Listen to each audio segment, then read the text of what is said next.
देव तो हजारों है दुनिया में, भोलेनाथ से निराला कोई नहीं। अमृत की कामना सभी रखते हैं, भक्तों हित पीता विष की ज्वाला कोई नहीं। भोलेनाथ से निराला कोई नहीं, जटाओं में है शिव की गंगा, पावन हो जाए जो भी इनकी भक्ति में रंगा। शरण में इनके जीव अनेक है, नियत सबकी नेक है। बैर किसी से न किसी से पंगा, तन की मैल धो दे कहीं भी नहाकर, मन की मैल धोने वाला कोई नहीं। भोलेनाथ से निराला कोई नहीं, बनकर कान्हा की होठों की मुरलियां मिले। वृंदावन में शिव और छलियां छेड़ी, कान्हा ने तान ऐसी भूल गए थे सुध बुध तन की, तब कान्हा से खिलखिलाए महादेव को होश में लाए। त्रिलोकी नाथ के जैसे नाचा गोपी ग्वाला कोई नहीं, भोलेनाथ से निराला कोई नहीं। युक्ति सूझी भक्तों के हित, सुख से करवाई प्रचारित, अमर कथा सुनानी थी माँ जगजननी को, ज्ञान करा दिया दुनिया को। देवाधिदेव महादेव के जैसा सद्ज्ञान का उजाला कोई नहीं, भोलेनाथ से निराला कोई नहीं। शिव से जुड़ी हुई 12 गुप्त बातें जानिए। ब्रह्मा विष्णु और शिव का जन्म एक रहस्य है। तीनों के जन्म की कथाएं वेद और पुराणों में अलग अलग हैं। उनके अलग अलग होने का कारण यह है कि जो शिव को मानते हैं वे शिव को ही केंद्र में रखकर अपना दर्शन गढ़ते हैं, और जो विष्णु को मानते हैं वे विष्णु को केंद्र में रखते हैं। लेकिन सभी पुराण इस बात पर तो सहमत है कि शिव ने ब्रह्मा के पुत्र दक्ष की पुत्री सती और विष्णु ने ब्रह्मा के पुत्र भृगु की पुत्री लक्ष्मी से विवाह किया था। ऐसे में सभी तरह की अलंकारिक और श्रृंगारिक कथाओं के रहस्य को समझना जरूरी है। अगले पन्ने पर भगवान शिव का जन्म कैसे हुआ। अलग अलग पुराणों में भगवान शिव और विष्णु के जन्म के विषय में कई कथाएं प्रचलित हैं। शिव पुराण के अनुसार भगवान शिव को स्वयंभू माना गया है, जबकि विष्णु पुराण के अनुसार भगवान विष्णु स्वयंभू हैं। शिव पुराण के अनुसार एक बार जब भगवान शिव अपने टखने पर अमृत मल रहे थे तब उससे भगवान विष्णु पैदा हुए, जबकि विष्णु पुराण के अनुसार ब्रह्मा भगवान विष्णु की नाभिकमल से पैदा हुए, जबकि शिव भगवान विष्णु के माथे के तेज से उत्पन्न हुए बताए गए हैं। विष्णु पुराण के अनुसार माथे के तेज से उत्पन्न होने के कारण ही शिव हमेशा योग मुद्रा में रहते हैं। शिव के जन्म की कहानी हर कोई जानना चाहता है। श्रीमद् भागवत के अनुसार एक बार जब भगवान विष्णु और ब्रह्मा अहंकार से अभिभूत हो स्वयं को श्रेष्ठ बताते हुए लड़ रहे थे, तब एक जलते हुए खंभे जिसका कोई भी ओरछोर ब्रह्मा या विष्णु नहीं समझ पाए से भगवान शिव प्रकट हुए। शिव का बाल रूप यदि किसी का बचपन है तो निश्चित ही जन्म भी होगा और अंत भी। विष्णु पुराण में शिव के बाल रूप का वर्णन मिलता है। इसके अनुसार ब्रह्मा को एक बच्चे की जरूरत थी। उन्होंने इसके लिए तपस्या की। तब अचानक उनकी गोद में रोते हुए बालक शिव प्रकट हुए। ब्रह्मा ने बच्चे से रोने का कारण पूछा तो उसने बड़ी मासूमियत से जवाब दिया कि उसका नाम ब्रह्मा नहीं है, इसलिए वह रो रहा है। तब ब्रह्मा ने शिव का नाम रुद्र रखा, जिसका अर्थ होता है रोने वाला।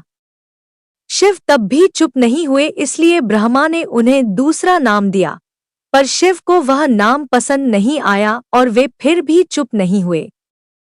इस तरह शिव को चुप कराने के लिए ब्रह्मा ने 8 नाम दिए और शिव 8 नामों रुद्र, शर्व, भाव, उग्र, भीम, पशुपति, ईशान और महादेव से जाने गए। शिव पुराण के अनुसार ये नाम पृथ्वी पर लिखे गए थे। अगले पन्ने पर ऐसे प्रकट हुए शिवजी। शिव के इस प्रकार ब्रह्मा पुत्र के रूप में जन्म लेने के पीछे भी विष्णु पुराण की एक पौराणिक कथा है। इसके अनुसार जब धरती, आकाश, पाताल समेत पूरा ब्रह्मांड जलमग्न था तब ब्रह्मा, विष्णु और महेश, शिव के सिवा कोई भी देव या प्राणी नहीं था। तब केवल विष्णु ही जल सतह पर अपने शेषनाग पर लेटे नजर आ रहे थे। तब उनकी नाभि से कमल नाल पर ब्रह्माजी प्रकट हुए। ब्रह्मा विष्णु जब सृष्टि के संबंध में बातें कर रहे थे तो शिवजी प्रकट हुए। ब्रह्मा ने उन्हें पहचानने से इनकार कर दिया, तब शिव के रूठ जाने के भय से भगवान विष्णु ने दिव्य दृष्टि प्रदान कर ब्रह्मा को शिव की याद दिलाई। ब्रह्मा को अपनी गलती का एहसास हुआ और शिव से क्षमा मांगते हुए उन्होंने उनसे अपने पुत्र रूप में पैदा होने का आशीर्वाद मांगा। शिव ने ब्रह्मा की प्रार्थना स्वीकार करते हुए उन्हें यह आशीर्वाद प्रदान किया। कालांतर में विष्णु के कान के मैल से पैदा हुए मधुकैटभ राक्षसों के वध के बाद जब ब्रह्मा ने सृष्टि की रचना शुरू की तो उन्हें एक बच्चे की जरूरत पड़ी और तब उन्हें भगवान शिव का आशीर्वाद ध्यान आया। अतः ब्रह्मा ने तपस्या की और बालक शिव बच्चे के रूप में उनकी गोद में प्रकट हुए। अगले पन्ने पर शिवजी का पहला अवतार कौन, जानिए। भगवान शिव का विवाह ब्रह्मा के पुत्र दक्ष की पुत्री सती से हुआ था। एक बार दक्ष ने एक विशाल यज्ञ का आयोजन किया, लेकिन उन्होंने शिव व सती को निमंत्रित नहीं किया। भगवान शिव के मना करने के बाद भी सती इस यज्ञ में आईं और जब उन्होंने यज्ञ में अपने पति शिव का अपमान होते देखा तो यज्ञवेदी में कूदकर उन्होंने अपनी देह का त्याग कर दिया। जब भगवान शिव को यह ज्ञात हुआ तो उन्होंने क्रोध में अपने सिर से एक जटा उखाड़ी और उसे रोषपूर्वक पर्वत के ऊपर पटक दिया। उस जटा से महाभयंकर वीरभद्र प्रकट हुए। शिव के इस अवतार ने दक्ष के यज्ञ का विध्वंस कर दिया और दक्ष का सिर काटकर उसे मृत्युदंड दिया। बाद में देवताओं के अनुरोध करने पर भगवान शिव ने दक्ष के सिर पर बकरे का मुंह लगाकर उसे पुनः जीवित कर दिया।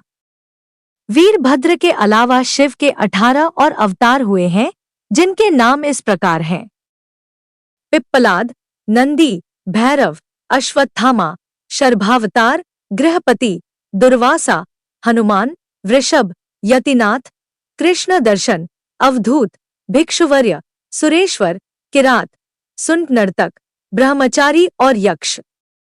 जानिए कहाँ घटी थी अनादि और अनंत। अग्नि स्तंभ की घटना इस संदर्भ में एक कथा है कि एक बार ब्रह्मा और विष्णु में श्रेष्ठता को लेकर विवाद होने लगा। दोनों निर्णय के लिए भगवान शिव के पास गए। विवाद का हल निकालने के लिए भगवान शिव साकार से निराकार रूप में प्रकट हुए। शिव का निराकार रूप अग्नि स्तंभ के रूप में नजर आ रहा था। ब्रह्मा और विष्णु दोनों इसके आदि और अंत का पता लगाने के लिए चल पड़े। कई युग बीत गए, लेकिन इसके आदि और अंत का पता नहीं लगा। जिस स्थान पर यह घटना हुई वह अरुणाचल के नाम से जाना जाता है। ब्रह्मा और विष्णु को अपनी भूल का एहसास हुआ। भगवान शिव साकार रूप में प्रकट हुए और कहा कि आप दोनों ही बराबर हैं। इसके बाद शिव ने कहा कि पृथ्वी पर अपने ब्रह्मा रूप का बोध कराने के लिए मैं लिंग रूप में प्रकट हुआ, इसलिए अब पृथ्वी पर इसी रूप में मेरे परम ब्रह्मा रूप की पूजा होगी।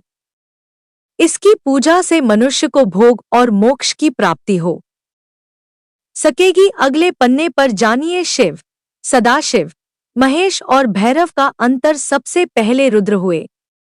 उन्हीं रुद्र का एक अवतार महेश का है। उन्हीं महेश को महादेव और शंकर कहते हैं। वे शिव अर्थात ब्रह्मा के समान होने के कारण शिव कहलाए। हालांकि शिव उनका नाम नहीं है। रुद्रावतार में से एक भैरव है। शिव से भी बढ़कर सदाशिव की महिमा का वर्णन पुराणों में मिलता है।